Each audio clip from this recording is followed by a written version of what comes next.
Welcome. Let's see how the BB84 protocol works. So the first thing that Alice has to do is generate a random string of digits. Now, the reason behind this is that we're not trying to send a message right now. We're trying to generate a key. And the key will be best if there is no possible way that the initial conditions of generating that key are known, hence the randomness. And so I will start up this demonstrating program, alice.py. And so I say type a sample string for Alice to send to Bob. This is a bit of a misnomer because, once again, I'm not sending a message. This is just used to generate the key. Specifically, I convert into binary. So if I just take some random letters off my keyboard, like DS. So, a lot of stuff happens here. So, first of all, here's the conversion. This right here is the letter D in binary, and this is the letter S. And so the first thing you do is you select random bases from the plus and the cross. And you do one for each of these bits. And so, writing this out here, you get 0, 1, 1, 0, 0, 1, 0, 0, 0, 1, 1, 0, 0, 1, 1. Now, let's see here. I believe I did that all correctly. So you choose plus, plus, plus, cross, cross, plus, cross, plus, plus, 4 crosses, plus, plus, cross. And so these get encoded into the quantum states corresponding to each basis, according to that table from earlier. So a 0 turns into a right arrow, up arrow, up arrow, up to the, well, let's see, I'll do all the plus ones first, and then I'll change colors. So then up arrow, and then right arrow, and then right arrow, up arrow, and then I'll convert these ones. So 0, if we encode that into the cross basis, that's up and to the right. A 1 gets turned into an up and to the left. And there we go. So here's our sequence. I've represented it in ASCII characters here, where the X corresponds to the up and to the right, and the V corresponds to up and to the left. Those are choices that don't really reflect the shape. I just had to pick something. And so it says to send these qubits to Bob along a quantum channel.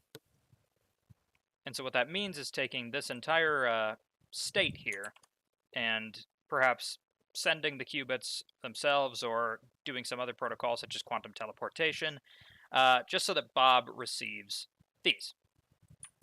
So what I'll do is I have 2 Bobs here. Let me take this away here. I will make a new layer. I'll copy in here. There. So these are what is sent to Bob. Now, notably, after this, Alice actually ceases to have it.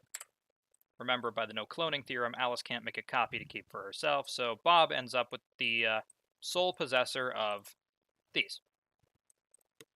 And so now, I keep selecting the incorrect layer. I'll lock it. There we go. There. So now, Bob has these. And so what Bob then has to do is also choose random bases corresponding to these. Alright, so I will send these qubits to Bob. Now, Bob selects these random bases and decodes it to get this string, which, since they're random, isn't going to match Alice's string. It'll match in some spots, perhaps, just by chance, but in other spots it won't.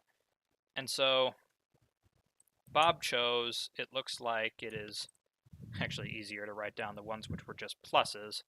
So we got plus, plus, and starting from the right we had plus, cross, plus, 3 crosses, and then plus, plus, and then just by chance, Bob ended up with a string of crosses. There. So those are the bases that Bob chose. And he decoded those. So once he measures those, the important thing is that the measurement collapses this state. And so let's start here. We have measuring right in the cross basis is a pure state. That's a 0. Up is a 1. I'm going to skip things which are not in their respective bases for now. So up and to the right in the cross is 0s.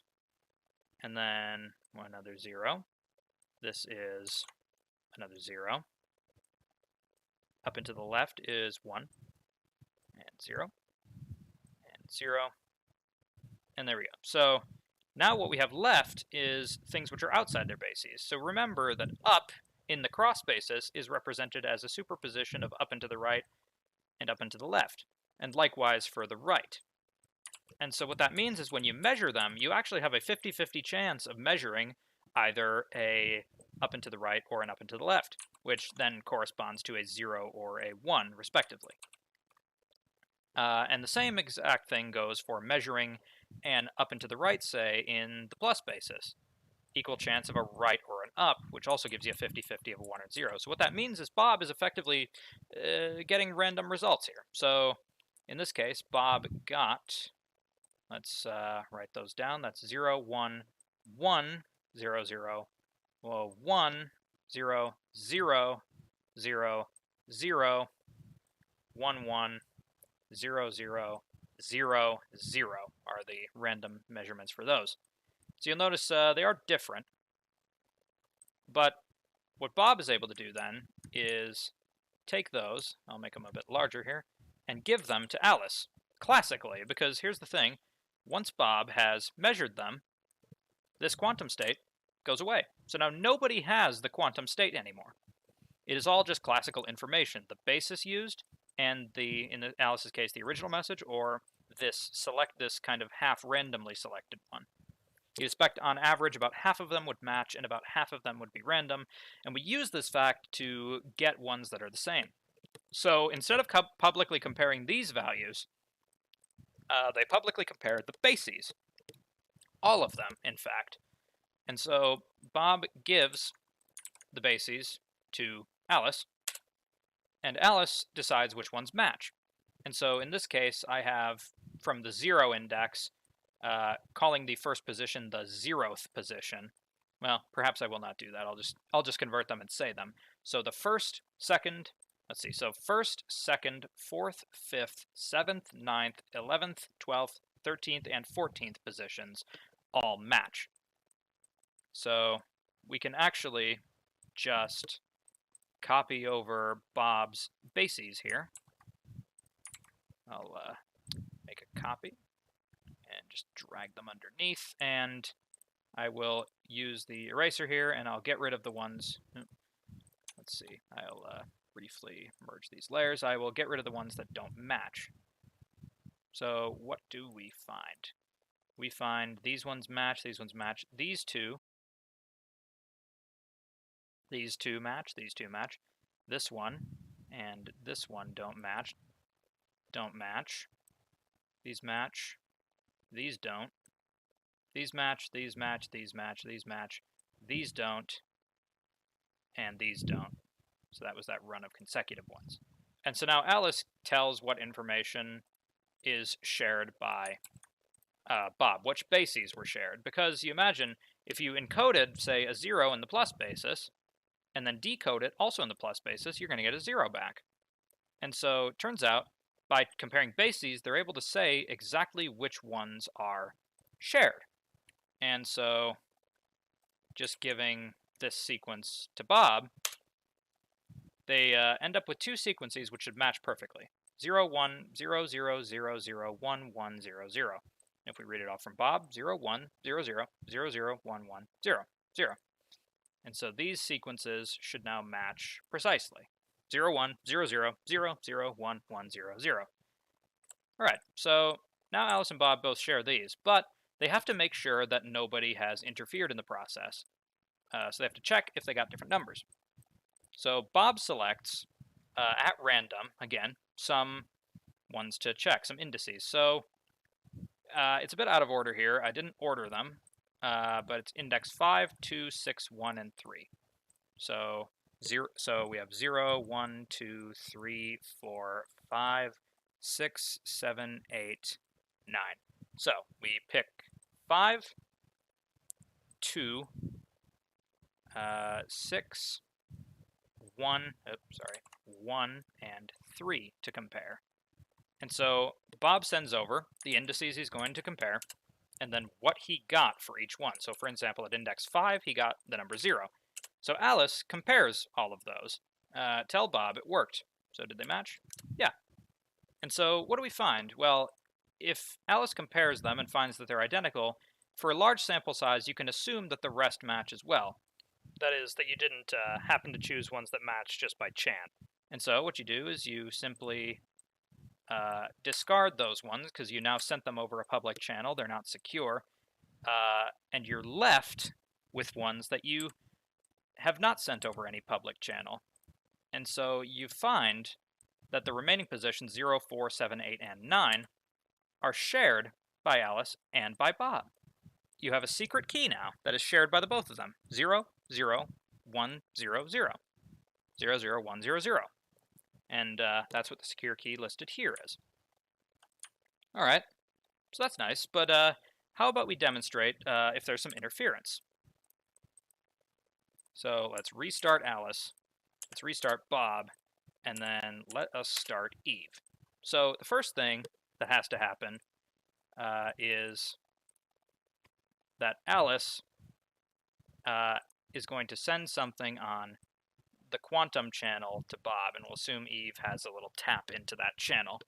So now Alice has to generate some random bits. Let's say the letters K, J, Y, S. So then you end up with this encoding. Choosing these random bases to encode this binary string, you end up with this.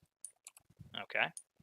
And so say Eve, so now Alice is sending that qubit string, but say Eve just intercepts it with the intent to do something to it and then send it to Bob, with Bob being none the wiser. Well, let's see how that works out for Eve. So Eve now has all this quantum information. So Eve is going to do measurements. Here's the trouble. Eve doesn't know which measurements to choose. So naively, perhaps Eve does exactly as Bob does and just picks random ones. So sending this to Eve. Eve selects some random bases, except when Eve decodes it, Eve finds that the decoded string here, the entirety of it isn't even valid ASCII. Like, perhaps this leading bit might give you a valid ASCII character, but the rest of it just isn't, doesn't correspond to characters. And so Eve wouldn't recover the string K, J, Y, S from this. And so, Eve has failed in the task of recovering even the thing used to seed it in the first place. But why is that? The answer lies in the fact that Eve has some probability of getting things wrong. For instance, take the very first bit, which is represented by the letter X here, that corresponds to up and to the right. Now, Eve measured this in the cross basis, and that gives a 0, which was the first one. It was indeed a 0 in the beginning. However, take, say, let's just keep picking them until I find one. This up caret measured in the cross basis. So that corresponds to up arrow, measured in cross. Now, that gives you a 50-50 shot of measuring a 0 or a 1, because in the cross basis, an up is simply this plus this. And when you measure this, quantum mechanically, it gives you one of the two pure state outcomes at random. In this case, there's an equal probability of either.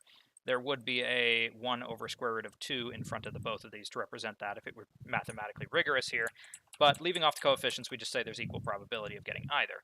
So in this case, it looks as if Eve has measured a 0 for that bit. However, I picked a rather awkward place in the string to go and find it. But basically, there's a 50-50 shot that that's actually a 1, for instance. So this may have corrupted some parts of it. Like at this example, at the very end. Eve got a 0, Alice had started with a 1. And so Eve has already disrupted it. And so now when Eve attempts to, say, re-encode it using the same bases that she started with, she might expect it to perfectly undo what she did, but it actually doesn't, because that collapse into one of the possibilities has changed the digit. And so you see this very last digit, or this very last symbol here, right arrow, was encoded in the plus basis, just the same as she decoded it. But in the original message, it was actually a up and to the right, or sorry, an up and to the left. And so Eve has changed the nature of the quantum message by measuring it.